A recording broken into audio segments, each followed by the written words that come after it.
नमस्ते सर। बस आइए प्रकाश जी बैठिए। Thank you sir. अभी आप वीडियो हैं? जी सर। कहाँ पोस्टिंग है? सर पंचायत समिति सेडवा, ग्राम पंचायत आकल। सेडवा जी सर। बाड़मेर। जी आप तो बॉर्डर पे हैं आप? जी सर। कितना दूर है बॉर्डर वहां से? बॉर्डर सर वहाँ से मेरी पंचायत से 50 किलोमीटर है और सेडवा पंचायत समिति से है वो 30 किलोमीटर। फिजिक्स केमिस्ट्री वाले कहाँ से की आपने? पीसीएम जयपुर से सर। जब कौन सी कॉलेज? परिष्कार कॉलेज ऑफ ग्लोबल एक्सीलेंस। परिष्कार से किया? जी सर। परिष्कार का बड़ा नाम सुना आपने, क्या खासियत है उसकी? सर एक तो परिष्कार फेमस है श्री राघव प्रकाश के लिए। फैकल्टी बढ़िया, अच्छा सर। पढ़ाती है? जी सर। इंग्लिश मीडियम है हिंदी मीडियम? सर दोनों मीडियम सर। दोनों में। आप किस में? Hindi medium sir. Hindi medium. आपका एकेडमिक रिकॉर्ड भी बहुत अच्छा है, first class through out. Thank you sir. 86%, 80%। तो आप 80 से एकदम 70 में कैसे आ गए ग्रेजुएशन में, जबकि आपके पास मैथमेटिक्स भी है? जी सर, मैंने इसके साथ कंपटीशन की भी तैयारी की थी साथ में, इसीलिए। तो अभी आपकी कितने साल का अनुभव हो गया एज ए वीडियो? सर मैं अप्रैल 2023 के बाद वीडियो को 2 साल हो गए। जी सर। Thank you sir. तो जॉब प्रोफाइल क्या रहती है आपके, वहां पे क्या काम करते हैं आप? सर जो ग्रामीण विकास विभाग से जुड़ी हुई जो योजनाएं हैं सरकार, केंद्र सरकार और राज्य सरकार की, उनको जमीनी स्तर पर इम्प्लीमेंट करना और जो जन्म, मृत्यु और विवाह इसके रजिस्ट्रार के रूप में कार्य करना। तो फिलहाल राज्य सरकारी कौन कौन सी योजनाएं चल रही हैं आपके यहाँ? सर एक तो जल जीवन मिशन है और जल जीवन मिशन तो सेंटर का, राज्य का?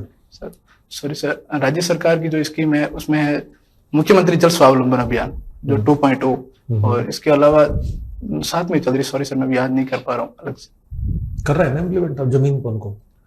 सर मैं भी याद नहीं कर पा रहा हूँ। सेंटर ही कौन कौन चल रहे हैं? प्रधानमंत्री आवास योजना, एमजी नरेगा, और इसके अलावा सॉरी सर एमजी नरेगा योजना ही नहीं है? महात्मा गांधी नरेगा एक्ट है ही नहीं योजना कोई। अभी जो विकसित भारत रोजगार गारंटी एंड आजीविका मिशन ग्रामीण में चेंज कर दिया। तो सॉरी सर मेरा अभी याद उसी नाम से, पुराने नाम से। तो अब एक योजना तो राज्य की और 2 योजना सेंटर की, ये लागू करते हैं? नहीं सर, और भी योजना है, मैं नाम अभी याद और कौन कौन से? और सर जनाधार योजना। जनाधार योजना ये किसकी है? ये सर राज्य सरकार की। क्या होता है इसमें? सर इसमें एकीकृत डेटाबेस होता है ग्रामीणों का सर, राशन कार्ड और अन्य अदर डेटा होते हैं जैसे जन्म, विवाह, मृत्यु, आधार कार्ड, इन सब का डेटा होता है। क्या फायदा है जनाधार का? सर जनाधार से एकीकृत डेटाबेस होता है, अलग अलग कार्ड होते हैं, उनकी डिटेल अलग अलग जगह होती है, इससे उनको अलग अलग कार्ड बनाने पड़ते हैं, इसकी जगह एक ही कार्ड है। इसमें घर का मुखिया कौन है? सर महिला। क्यों महिला क्यों बनाएगा, जबकि हम तो पितृसत्तात्मक समाज है, पेट्रियार्कल सोसाइटी है जहाँ पे पिता परिवार का मुखिया, फिर यहाँ महिला को मुखिया क्यों बनाएगा? सर महिलाओं को सशक्तिकरण की दिशा में एक महत्वपूर्ण कदम है सरकार का। तो क्या हो सकता है जनाधार पे अगर महिला का नाम पहले लिख दिया तो महिला सशक्त हो जाएंगी? नहीं सर, एक इसकी दिशा में एक कदम है कि महिलाओं को भी अब परिवार का मुखिया के रूप में देखा जा रहा है। और कोई योजना किस बारे में सर? जनाधार के लिए। सॉरी सर, जनाधार से क्या क्या फायदा हो रहा है? जैसे मान लो कि राशन कार्ड में काम आ रही है, स्वास्थ्य में भी इसके साथ जो आभा आईडी है उसके साथ कनेक्ट किया गया है जनाधार। अपार कैसे? आभा आईडी सर। आभा कैसे, ये क्या है? आयुष्मान भारत हेल्थ कार्ड है सर। कितने तक का इंश्योरेंस है इसमें जनाधार में? सॉरी सर मैं याद नहीं कर पा रहा। मतलब जो जांच फ्री है उसमें कुछ 5 लाख रुपए तक का ओपीडी एक परिवार या पर पर्सन का? परिवार का 5 लाख का 1 साल के लिए? जी सर। जांचें इसमें शामिल है? जी सर। दवाइयां शामिल है? जी सर। जी सर। और हॉस्पिटल किस तरह से? सर कितने घंटे के लिए वो अगर एडमिट हो तो ही इसका फायदा मिलेगा? सॉरी सर मुझे डिटेल में जानकारी नहीं। अभी आप वो करवाने वाले होंगे शायद ग्राम सभा की बैठक? जी सर। 26 जनवरी को। क्या मिनट्स रखे हैं उसके आपने, क्या एजेंडा तय किया है? सर 26 जनवरी जो अभी प्लान लिया गया था अक्टूबर 2 अक्टूबर, पहले तो उसको पढ़कर सुनाया जाएगा। और क्या प्लान किया 2 अक्टूबर को? जो सड़क है और जो अभी सड़क बनाई जा रही है वो, और जो व्यक्तिगत टांका निर्माण होते हैं क्योंकि मरुस्थल में पानी की समस्या है, इसके अलावा जो व्यक्तिगत टांके हो गए, और आप प्रधानमंत्री आवास योजना उनकी प्रगति, जो नए सर्वे किए जा रहे हैं उनके नाम भी जोड़े जाएंगे सर इसमें। ग्राम सभा फिर क्या करेगी उसमें? सर की जो पात्रता की श्रेणी में आते हैं उनका नाम निर्धारण किया जाएगा। सरपंच साहब करवाते हैं ग्राम सभा की बैठकें आपके यहाँ? जी सर। नियमित बैठकें होती है? जी सर। कब कब होती है? सर 4 तो निर्धारित होती है, 1 मई और 26 जनवरी, 2 अक्टूबर, 15 अगस्त। इसके अलावा भी जो विशेष ग्राम सभा भी करवाई जाती है सरकार द्वारा विभिन्न योजनाओं के बारे में जागरूकता के लिए। मान लीजिए मैं किसी गांव का निवासी हूं और मैं चाहता हूं कि मेरे गांव में ग्राम सभा की बैठक हो, तो उसके लिए मुझे क्या करना पड़ेगा? सर इसके लिए ग्राम सभा के कुछ एक quorum है, इतने सदस्य आकर मैं चाहता हूं, मैं इसके लिए क्या करूं? सर एक व्यक्तिगत आदमी इसके लिए ग्राम सभा आउट नहीं करवा सकता। इसके लिए ग्राम पंचायत में एक संख्या निर्धारित है, जो ग्राम सभा के टोटल 15% वोटर्स है, वो मिलकर कहते हैं तो एक ग्राम सभा आयोजित करवाई जा सकती है। एप्लीकेशन कहाँ देनी है हमें? सर वीडियो और सरपंच को। वीडियो सरपंच को, दोनों को? जी सर। फिर उसके बाद ग्राम सभा कंडक्ट करवाई जाती है, उसकी 7 दिन पूर्व सूचना भी दी जाती है। नोडल ऑफिसर कौन होगा उसका? वीडियो होंगे कि वीडियो होंगे? सर ग्राम सभा में, ग्राम पंचायत में वीडियो होंगे सर। वीडियो होंगे। हॉबी क्या है आपकी? Sir cricket. खेलना और देखना दोनों ही है। तो खेलते भी हैं आप? जी सर। लास्ट कब खेला आपने? सर मैं अभी संडे को खेला सर। संडे को खेले थे? जी सर। कितने रन बनाए? सॉरी सर, मेरी बैटिंग नहीं आई सर। बैटिंग आई नहीं? नहीं सर। कितने विकेट्स लिए? सर मैंने बॉलिंग की थी पर विकेट मिले नहीं सर। विकेट नहीं मिले? जी सर। तो बॉलिंग जो है ना, उसको किस तरह से किया जाए कि सामने वाला जो है ना वो कम से कम रन बना पाए? उसके लिए बॉलिंग की जो टेक्निक्स बताओ या कोई तरीके बताओ। सर अलग अलग बैट्समैन की अलग अलग टेक्निक होती है, उसकी स्ट्रेंथ के अनुसार बॉलिंग करनी चाहिए। किसी की वो वीकनेस है, उसके हिसाब से यॉर्कर है, बाउंसर है, जो सामने वाला अच्छे नहीं खेल पाता, वो बॉलिंग करनी चाहिए। किन्हीं खिलाड़ियों ने कुछ शॉट्स इन्वेंट किए। जी सर। उनके नाम बताओ। जैसे मान लो एक मैं बताता हूँ कि महेंद्र सिंह धोनी का हेलीकॉप्टर शॉट। जी सर। तो इस तरह से कुछ शॉट्स ऐसे बताओ जो उनके नाम पर पड़े हों या उन्होंने इन्वेंट किए हों। सर मैं एक याद कर पा रहा हूँ, जो तिलकर दिलशान है, श्रीलंका के खिलाड़ी है, उनके द्वारा दिल स्कूप नाम का शॉट इजाद किया गया था। क्या होता था उसमें? सर उसमें विकेट कीपर के पीछे खेला जाता है। मतलब विकेट कीपर से पीछे पहुंच जाता था बैट्समैन? विकेट कीपर के पीछे की तरफ शॉट जाता है, तो उसको उठा करके पीछे की तरफ मारता है। जी सर। तेंदुलकर भी मारते थे तो? नहीं सर, वो उसमें बैट को पीछे की ओर मोड़ के फेस, मतलब बैट के फेस को मोड़ देते हैं उसमें। पहले बॉल की डिलीवरी होती है, उस टाइम फेस ऑफ नहीं होता, सिर्फ बॉल की दिशा में पहले बैट पडेट करके फिर खेला जाता है। और इसके अलावा सर मैक्सवेल का जो रिवर्स शॉट है सर, और अभी यही याद कर पा रहा हूँ, इजाद किया उसमें, यही याद। क्या ऐसा हो सकता है कि जैसे मैं बैट का जो फेस है उसकी बजाय पीछे वाले हिस्से से मार दूं तो? सर फिर उसको बॉल को इतनी ग्रिप नहीं मिल पाती है और उतना फोर्स नहीं मिल पाता सर। क्यों? उसकी बनावट अलग होती है सर। रीजन क्या है इसके पीछे? क्योंकि सर जो बनावट है वो सपाट होती है, उसमें शॉट अच्छा जाता है। आप साइंस के स्टूडेंट हैं, आप मुझे बताओ कि ऐसा किया क्यों?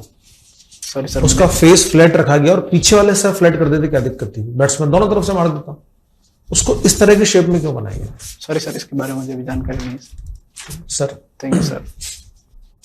Thank you sir. पीसीएम किया है आपने? जी सर। काफी टाइम हो गया किए हुए। किस ईयर में किया था? 2021 में सर मेरी ग्रेजुएशन कंप्लीट। 2021 में किया था। कहाँ से?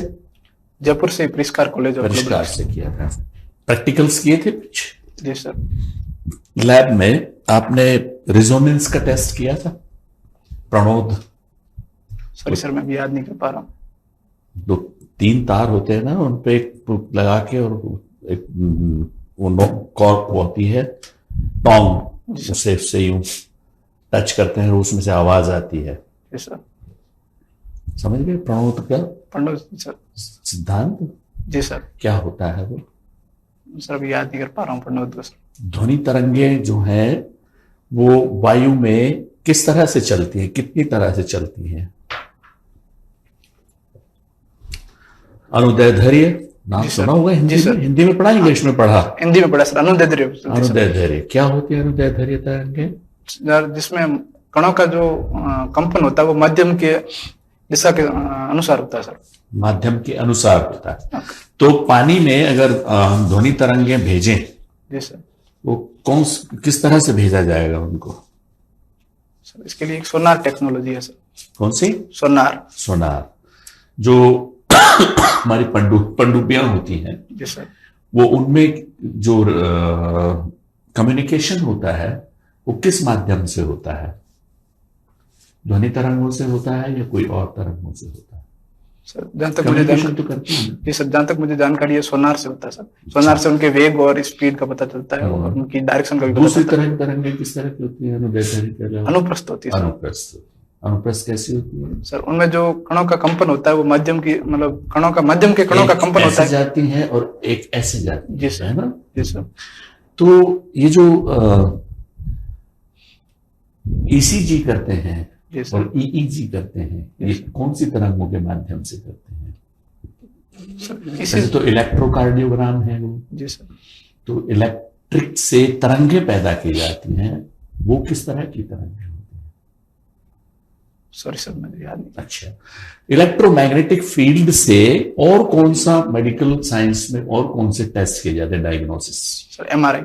एमआरआई क्या क्या वो है उसका सिस्टम?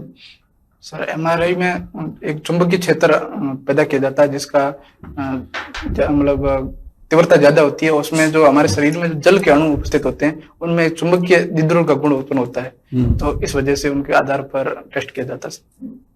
अच्छा, ये सेमीकंडक्टर क्या होते हैं?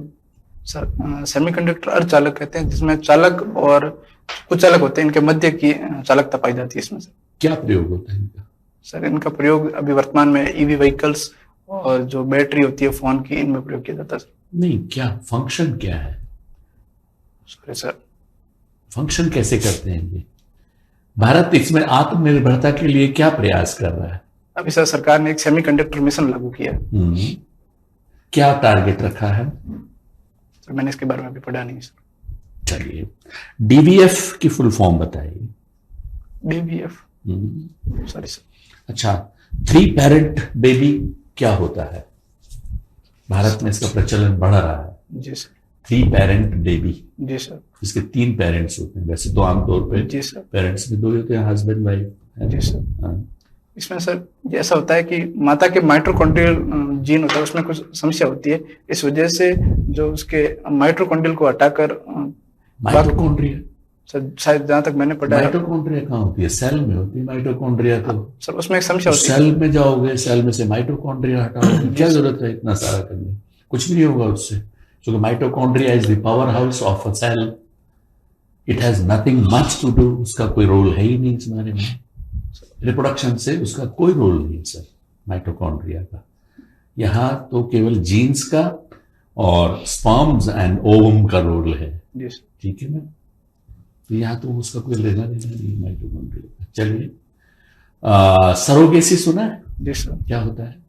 सर सरोगेसी जिसे किराए की कोख और के नाम से जाना जाता है। हाँ। जिसमें कि माता के द्वारा जब गर्भावस्था धारण करने की चिकित्सीय कंडीशन, तो ऐसी कंडीशन में जब एक महिला कंसीव करने की पोजीशन में ना हो तो एक थर्ड जो महिला को एंगेज करते हैं। अच्छा, भारत में इसका लीगल स्टेटस क्या है? सर इसके लेकर 2021 में एक रूल आया था। इसके तहत हॉस्पिटल के द्वारा चिकित्सीय कंडीशन माता द्वारा गर्भ धारण करने से उनको स्वास्थ्य का खतरा है तो ही ये लीगल है, नहीं तो नहीं है। और सिंगल पेरेंट के लिए ये अलाउ नहीं है सर। नहीं, वो जो बच्चा है उसकी लीगलिटी क्या है? सर उसको यदि अनुबंध हो गया है तो उसके बाद में पेरेंट को रखना पड़ेगा, और जो थर्ड पेरेंट है उनके लिए बीमा भी कवर करवाना पड़ेगा। वो उनका सक्सेसर होगा कि नहीं फ्यूचर में? जी सर, उनका सक्सेसर होगा। इसके लिए legal bounded, legal bounded bone. ठीक, ठीक है। फेरा और फेमा, जी सर, 2 टर्म सुनिए आपने। जी सर। क्या है ये? सर ये फॉरेन एक्सचेंज रेगुलरी एक्ट और फॉरेन एक्सचेंज मैनेजमेंट एक्ट है, जो पहले आजकल काफी चलन में है ये। जी सर, क्योंकि सर ईडी की कार्रवाई के दौरान ईडी 2 रूल के तहत कार्रवाई करती है, एक फेमा और एक पीएमएल है। तो फेमा के तहत ईडी कार्रवाई करती है, इस वजह से चर्चा में। दोबारा से बताएं। फेमा और पीएमएल है, इन 2 कानून के तहत ईडी कार्रवाई करती है, इस वजह से सर अभी ज्यादा प्रचलन में है। आपने सुना होगा, बार बार इस बात पे वॉइस रेज की जाती है कि साहब सरकार जो है इस तरह की जो एजेंसीज हैं उनका दुरुपयोग कर रही है। इस प्रकार है, सीबीआई है, क्या कहेंगे आप इस बारे में?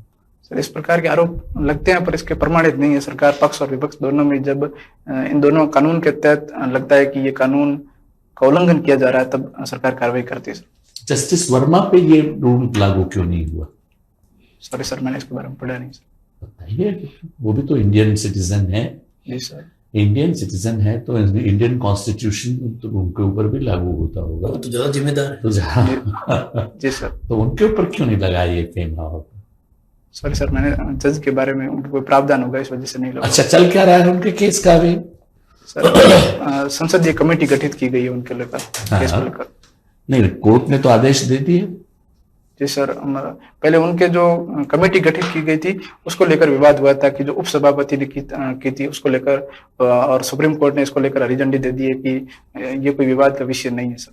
अच्छा, इनके ये जो फेरा है और फेमा है, इनके खिलाफ कोई हमारा कोई प्रोविजन भी है कॉन्स्टिट्यूशन में? सॉरी सर, मुझे जानना। कोई बात नहीं। आर्टिकल 19 पढ़ा है? जी सर। क्या है वो? सर, वाक एवं अभिव्यक्ति की स्वतंत्रता से संबंधित, वाक एवं अभिव्यक्ति की स्वतंत्रता से। शख्सगाम घाटी अभी उसमें है न्यूज में परसों नरसों से। जी सर। क्या हो गया वहां पे? सर, ये पाक ऑक्यूपाइड कश्मीर के अंतर्गत है, जिसने पाक ने 1963 की संधि के तहत ये चाइना को दे दी थी, और वहां पर चाइना सीपैक, जो चाइना पाकिस्तान इकोनॉमिक कॉरिडोर है, वो विकसित पाक ने चाइना को दी। जी सर। खाली पोजेशन इंडिया देगा? जी सर। ये ट्रायंगल किस तरह, क्यों? क्योंकि सर ये पीओ के अंतर्गत आती है, और पाकिस्तान ने उसको, चाइना पाकिस्तान इकोनॉमिक कॉरिडोर है, इसको विकसित करने के लिए पाकिस्तान ने उसको दे दिया, उनके बीच में अनुबंध हुआ है। तो ये इंडिया के कंट्रोल में है कि पाकिस्तान के? अभी वर्तमान में पाकिस्तान के कंट्रोल में सर। नहीं, इंडिया के कंट्रोल में है। जी सर है, परंतु लीगल रूप से अभी तक इसको लेकर वो। अच्छा, सरपंच का चुनाव लड़ने की मिनिमम आयु कितनी होनी चाहिए? 21 वर्ष। और एमएलए की? एमएलए की 25 वर्ष। ये क्यों डिफरेंस क्यों है तो प्रतिनिधि? सॉरी सर, मुझे पता। और राज्यसभा की? 35 वर्ष। चलिए सर। राजस्थान के जो जिले हैं, बाड़मेर से दक्षिण से, मतलब बाड़मेर से दक्षिण होते हुए पूरब की ओर पूरा राउंड लगाना। सॉरी सर, जो बॉर्डर पे डिस्ट्रिक्ट्स हैं उनका राउंड लगाते हुए वापस बाड़मेर पहुंचना है। बाड़मेर? हाँ। और उसका, उस जिले का कोई एक पर्यटक स्थल या कोई प्रमुख केंद्र, उसका नाम बताते हुए आगे बढ़ना है। बाड़मेर, जालोर। बाड़मेर में कोई केंद्र? पर्यटन केंद्र सर नाकोड़ा तीर्थ मंदिर। ठीक है, आराम से बताओ। हाँ। और जालोर सुंदा माता मंदिर, और जालोर के बाद में सिरोही, और सिरोही का पर्यटन मंदिर है रणकपुर जैन मंदिर, और उदयपुर जैन मंदिर, सॉरी सर, देलवाड़ा जैन मंदिर सिरोही, और नक्की झील।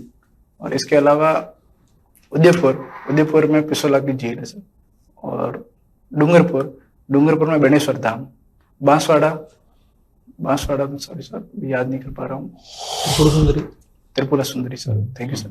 और इसके अलावा प्रतापगढ़ में जाखम माता मंदिर है, और सीता माता अभ्यारण्य भी है। इसके अलावा चित्तौड़गढ़ दुर्ग, और कोटा में 7 वंडर्स है। इसके अलावा बारह में सीताबाड़ी मंदिर है, और इसके अलावा सवाई माधोपुर में टाइगर रिजर्व है, और सवाई माधोपुर में दुर्ग भी है, रणथंभौर दुर्ग। और इसके अलावा करौली में महावीर जी का मंदिर है, और करौली के बाद धौलपुर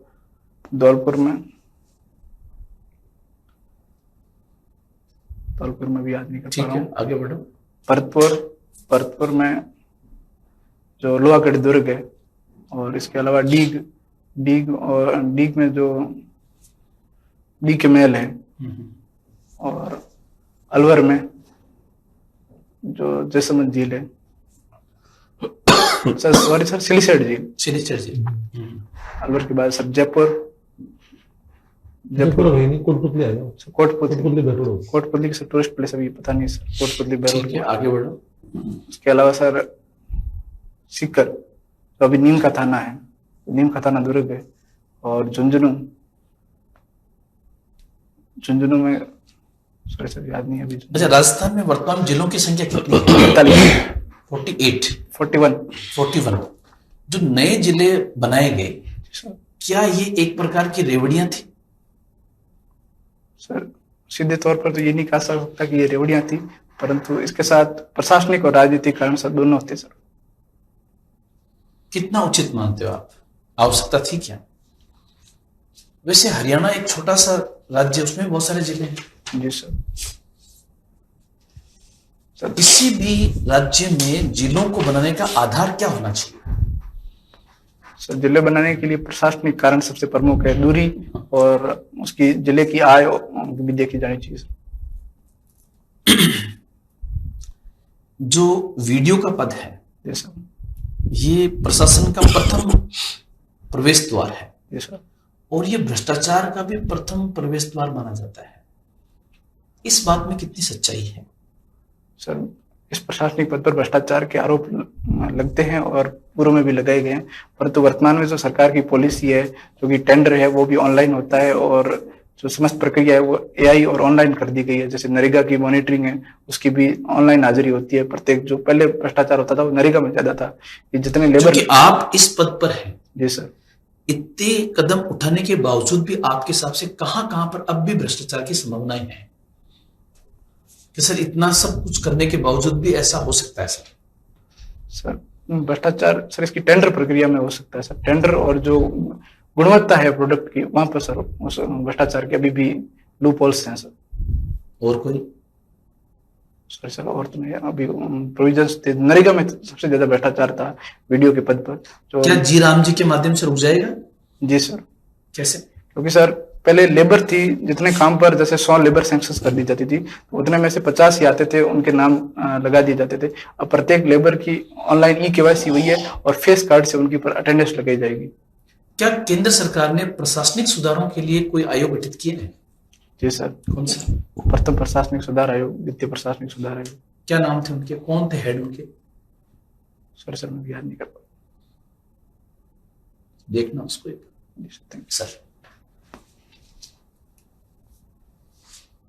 पंचायत चुनाव कब तक संभावित है? सर हाईकोर्ट ने इसको अप्रैल तक करवाने का। कौन करवाता है? सर राज्य चुनाव आयोग। राज्य चुनाव आयोग। जी सर। तो अभी इसी जो गैप पड़ा है, क्यों पड़ा? गैप के जो मुख्य कारण है, एक तो एसआईआर प्रक्रिया, और इससे पहले जो एक राज्य एक चुनाव की जो अवधारणा थी, उसको लेकर गैप ज्यादा पड़ा। तो आप अभी एचबीडीएस एक पंचायत देखते हो एक से ज्यादा? मेरे पास अभी एक ही पंचायत। एक ही? वैसे नॉर्मली क्या एक वीडियो एक से 2 पंचायत देख सकता है? ऐसा है कुछ केसेस? जी सर। आपके पटवारी का इंटरेक्शन कैसे होता है? सर पटवारी जैसे आबादी भूमि होती है पंचायत की, उसका सीमांकन पटवारी द्वारा, जो बाहरी आउटर लाइन है वो पटवारी द्वारा, और जो म्यूटेशन होता है उसका नामांतरण ग्राम पंचायत द्वारा प्रस्ताव लेकर। पंचायत की मीटिंग में आप पटवारी को बुलाते हो? जी सर। आते हैं? जी सर। कोऑर्डिनेशन ठीक है? जी सर। ठीक है, तो प्रथम चरण पर यही समाप्त करते हैं। द्वितीय चरण में हम आपको 1 मिनट के बाद वापस बुलाएंगे, आपको आप स्कोर बताएंगे आज का, फीडबैक देंगे, और आपको भी एक मौका देंगे। आपके मन में कोई प्रश्न हो तो आप हमको पूछ सकते हैं। और डेट आ चुकी है ना आपकी? नहीं सर, अभी डेट नहीं आई। अभी डेट नहीं आई तो थोड़ा आपके पास टाइम है। ठीक है, तो आपके मन में कोई प्रश्न हो तो आप आ सकते हैं। Please come back after 1 minute. ठीक है, thank you sir. Thank you.